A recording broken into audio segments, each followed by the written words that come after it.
Hai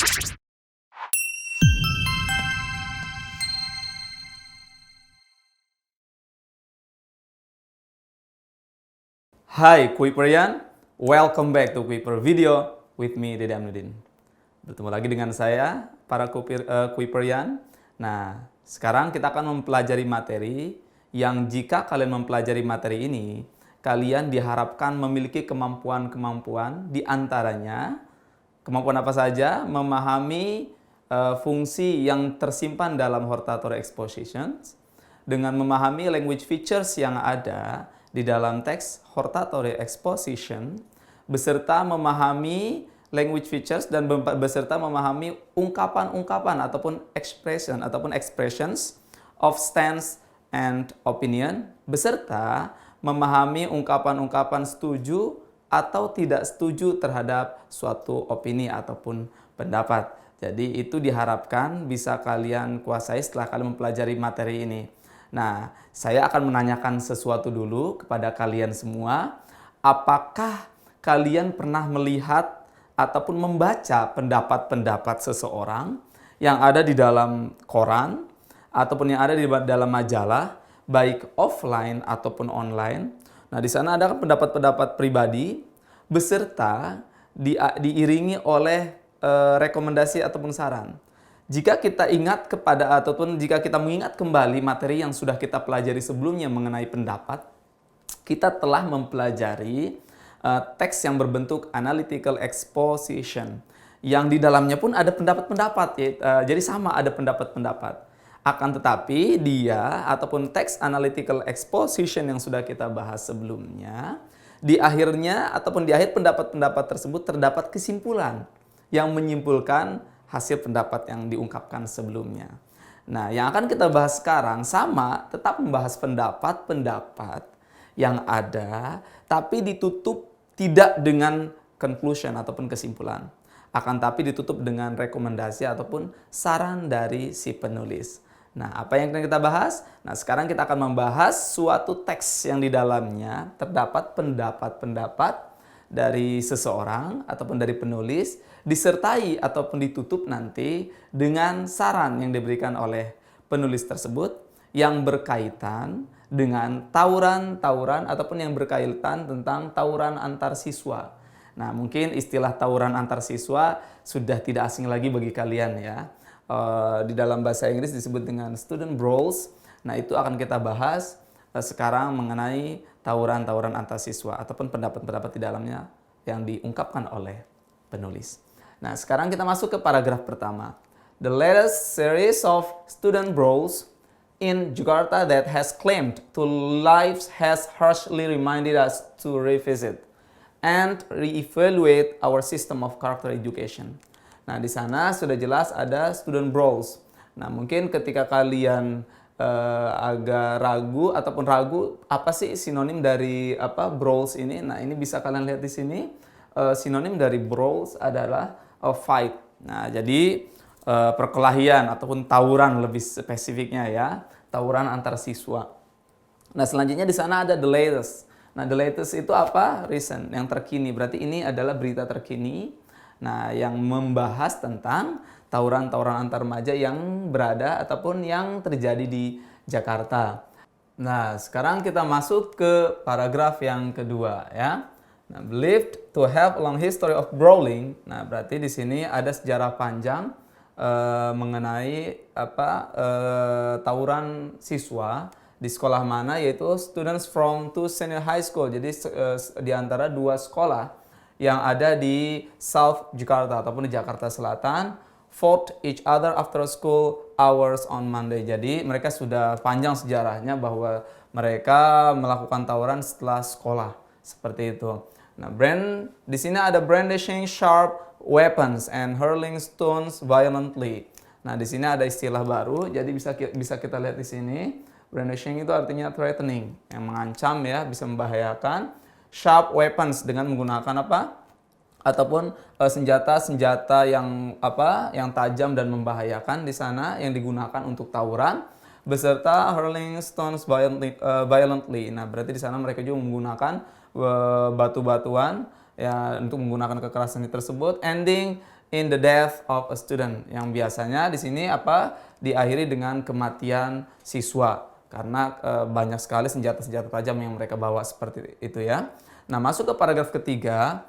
Although some have argued that the incident was an assault rather than a student brawl. Jadi, walaupun banyak sekali yang memperdebatkan bahwa ini ataupun insiden ini, nah lebih ke arah assault. Nah, apa itu assault? Nah, bisa kalian lihat di sini, assault adalah violence, lebih ke arah kekerasan daripada disebut dengan tawuran antar remaja. Jadi ini lebih ke arah kekerasan, itu masih diperdebatkan ya, walaupun masih diperdebatkan. I would argue that some student brawl cases might have assault in them. Jadi intinya adalah di sini saya juga akan memperdebatkan bahwa beberapa siswa yang dalam kasus tawuran tersebut mungkin melakukan kekerasan dalam kasus ini. Sudah tentu karena senjata-senjata tajam yang dibawa di sana bisa mengakibatkan kekerasan setelahnya. Nah, selanjutnya, and at the heart of brawl is violence. Nah, jadi inti dari tawuran tersebut ya berarti kekerasan yang ditujunya dengan mempersiapkan peralatan-peralatan yang bahaya tadi ya. Nah, selanjutnya, within 48 hours, another life was lost in South Jakarta following a brawl between students of two vocational schools. Nah, jadi intinya adalah dalam waktu 48 jam setelah tawuran, pada waktu 48 jam, satu orang meninggal di sana. Another life was lost. Jadi intinya satu siswa meninggal in South Jakarta following a brawl between students of two vocational schools. Jadi di antara dua sekolah kejuruan tersebut. Nah, selanjutnya, the student was killed after being stabbed and in the stomach. Nah, di sana ada stabbed. Apa artinya stabbed? Nah, jadi kalau kalian di sini tidak melihat arti dari stabbed, nah stabbed itu artinya ditusuk ya, ditusuk di bagian perutnya. Nah, itu yang menyebabkan korban tersebut meninggal. Nah, ini bahaya sekali efek dari tawuran tersebut ya. Nah, selanjutnya kita bisa melihat di paragraf selanjutnya ada while violent teenager behavior occurs everywhere. Nah, ketika kita ketika kekerasan di antara remaja, nah di sini teenager. Nah, jadi di antara remaja itu selalu terjadi di mana-mana. School brawls are more common in Indonesia. Nah, di sini tawuran antar remaja malah more common. Sudah terbiasa ataupun sudah tidak asing lagi istilah ini di negara kita. A student brawl is a form of collective social behavior of adolescent aberration. Di sini ada aberration. Nah, aberration itu adalah deviation. Adolescence itu adalah teenager. Selanjutnya, an aggressive behavior resulting from group conformity. Nah, jadi intinya adalah perlakuan-perlakuan agresif di antara grup satu dengan grup yang lainnya.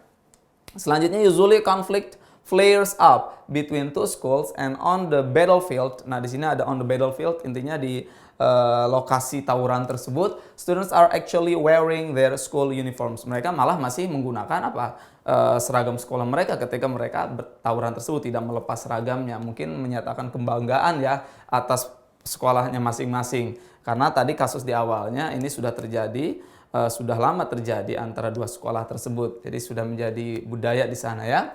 Student brawls are nothing new in our country. Jadi tawuran antar remaja itu tidak lagi baru di negara kita. But it is very devastating to learn that the number of cases is mounting rather than abating. Di sini ada mounting. Mounting itu maksudnya adalah meningkat, ataupun di sini ada increasing. Nah, abating itu artinya adalah menurun. Jadi lebih ke arah meningkat daripada menurun dari skala tawuran tersebut. Jadi makin lama tawuran itu malah meningkat, bukannya menurun. Nah, apa nih tanggung jawab dari pemerintah kita? Nah, berarti di sini ada the National Commission for Child Protection, ataupun di sini sudah kita kenal sebagai KPAI, Komisi Perlindungan Anak Indonesia. Nah, di sana mereka recorded at least 128 school brawl cases in 2010. Jadi sedikitnya paling tidak ada 128 sekolah ataupun ada 128 tawuran antar sekolah ataupun kasus tawuran antar sekolah yang terjadi di tahun 2010. Nah, selanjutnya which rose to, nah di sini sudah jelas dari 128 langsung meningkat. Nah, meningkat menjadi 339 last year di tahun kemarin ya. The brawls claimed 82 lives last year. Nah, ternyata di sini juga mengklaim bahwa 82 nyawa yang hilang karena tawuran tersebut. Nah, up from 40 in 2010, meningkat dari sebelumnya 40 di tahun 2010. More worryingly, nah ini yang mengkhawatirkan ya, lebih khawatirnya lagi, acts of violence involving students became more prevalent. Nah, jadi kekerasan ini malah dianggap ya hal-hal yang lazim ataupun lumrah. Itu yang bahaya. Kenapa? When character education was integrated into the school curriculum. Nah, di sini ketika malah makin parah ketika karakter education, edukasi di sini ataupun pendidikan karakter diintegrasikan ke dalam kurikulum yang ada di sekolah seperti itu. Nah, malah makin parah ketika pendidikan karakter ada di kurikulum sekolah ya. Itu sangat ironis sekali. Nah, selanjutnya di paragraf terakhir, therefore, this statistics. Nah, jadi oleh karena itu statistik ini should prompt us to di sini sudah jelas di sini ada istilah prompt, bisa kalian di sini alert. Nah, jadi harus mengingatkan kita. Jadi sinonim dari prompt adalah alert. Nah, jadi harus mengingatkan kita bahwa kita harus mengevaluasi ataupun pemerintah pun harus mengevaluasi the current system of character education. Jadi, sistem dari pendidikan karakter yang terkini. Jadi, intinya dari sistem pendidikan tersebut harus dievaluasi agar tingkat tawuran antara siswa di sekolah bukannya mounting ataupun meningkat, akan tapi menurun atau abating atau decreasing. Seperti itu. Itu yang diharapkan oleh si penulis. Jadi di akhir paragraf tersebut penulis memberikan saran dengan mewakilinya ataupun dengan menggunakan ungkapan should. Yang kalian sudah pahami bahwa model auxiliary ini digunakan untuk memberikan saran ataupun giving suggestion. Nah, ini diambil dari Jakarta Post ya. Nah, dari teks yang kita bahas tadi, nah akan muncul pertanyaan. Jadi nanti akan ada pertanyaan-pertanyaan yang harus kalian jawab, tapi bentuk pertanyaannya adalah true or false. Jadi benar atau salah. Jadi ketika kita lihat dari paragraf yang pertama sampai paragraf yang terakhir tadi, harus kalian analisa mana pernyataan yang sesuai dengan yang ada di paragraf atau yang ada di teks tersebut, dan mana pernyataan yang tidak sesuai dengan yang ada di teks tersebut. Nah, sekarang kita mulai ke pernyataan ataupun pertanyaan yang pertama. Nah, pertanyaan yang pertama bisa kalian lihat di sini ataupun pola statement yang pertama. The writer assumes that brawling is important for students.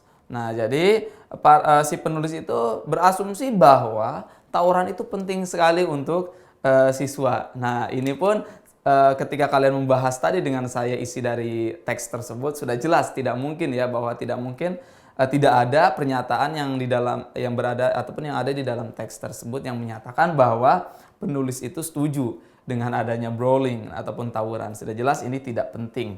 Berarti pernyataan yang di sini bukannya true akan tetapi false ataupun salah. Jadi yang pertama adalah pernyataan yang salah. Nah, selanjutnya bisa kita lihat the writer suggests that the current system of character education should be evaluated. Nah, berarti karakter dari pendidikan karakter itu harus dievaluasi. Nah, itu sudah bisa kita lihat dari paragraf terakhir yang di dalamnya terdapat saran. Nah, saran dari si penulis sudah jelas, berarti memang dia mengatakan seperti itu. Harusnya pendidikan karakter yang ada di sekolah itu harus dievaluasi lagi agar tawuran tidak terjadi kembali ataupun setidaknya meminimalisir jumlah korban ataupun kasus tentang tawuran antar sekolah tersebut. Nah, berarti di sini pernyataan yang disebutkan di sini disebut dengan pernyataan yang benar, bukan yang salah ya, sudah jelas tadi. Nah, kita bisa lihat di sini di pernyataan yang ketiga, student brawl is not new in our country. Nah, jadi tawuran-tawuran antar siswa di negara kita ini sudah tidak dianggap baru lagi. Jadi dari dulu sampai sekarang terjadi tawuran tersebut. Berarti pernyataan ini pun sudah kita bahas dari paragraf yang pertama tadi sampai yang terakhir tadi menyatakan bahwa di sini dinyatakan tidak lagi baru. Jadi sudah familiar sekali masyarakat Indonesia dengan tawuran. Berarti ini adalah pernyataan yang true ataupun yang benar. Nah, sekarang kita masuk ke pernyataan yang terakhir. 2 students died in South Jakarta because of brawls on Monday. Nah, berarti bisa kita lihat di sini. Nah, di sana dinyatakan 2 siswa meninggal. Nah, 2 siswa meninggal di Jakarta Selatan karena apa? Karena tawuran pada hari Senin. Nah, berarti bisa kita lihat di sini ketika kalian melihat di sini, apakah ada pernyataan yang menyatakan dua siswa, dua yang meninggal di dalam ataupun dalam kejadian tersebut. Nah, berarti bisa kita lihat di sini, kalau di pernyataan ini menyatakan dua, apakah benar menyatakan dua? Kita lihat di paragraf yang ini, atau di paragraf kedua, di sana ada on Monday, sudah jelas. Berarti di sini on Monday sudah masuk ya, berarti kasusnya dimulai dari sini. Nah, di sini sudah jelas, brandishing sharp weapons and hurling stones violently ending in the death of a student. Nah, berarti di sini ada a student. Berarti ketika ada a student ataupun artikel a di sana sudah jelas, berarti disebut dengan satu siswa di sini. Jadi meninggalnya adalah satu siswa. Nah, berarti di sini adalah pernyataan yang salah. Nah, ataupun ketika kalian masih ragu karena kalian melihat pernyataan yang lain, di sini ada within 48 hours another life was lost. Jadi satu lagi meninggal, tapi ingat di sini hari Senin, di sini 48 jam kemudian atau dalam 48 jam. Berarti ini bukan hari Senin lagi seperti itu. Jadi ini dalam pernyataan di sini adalah on Monday sesuai yang ada di paragraf kedua tersebut. Berarti ini adalah pernyataan yang salah, yang seharusnya adalah satu orang yang meninggal. Oke? Nah, ini nanti kita akan membahas lagi selain teks yang ini, akan membahas dialog ataupun dialog yang berkaitan dengan teks tersebut yang sudah kita bahas, yaitu tawuran antara siswa. Nah, dan seterusnya pun kita akan membahas wacana lebih detailnya lagi, wacana yang akan kita dalami lagi materinya, yaitu tentang wacana hortatory exposition. Nah, jadi jika kalian melihat wacana seperti ini yang di akhirnya ada saran ataupun di akhir paragrafnya ada pernyataan ataupun saran dari si penulis, disebut dengan hortatory exposition text. Nah, agar kalian lebih paham lagi, nanti kita akan membahas materi ini lebih jelasnya atau lebih detailnya di video selanjutnya. So, don't go anywhere. Stay at Kuiper Video with me, Dede Aminuddin. See you.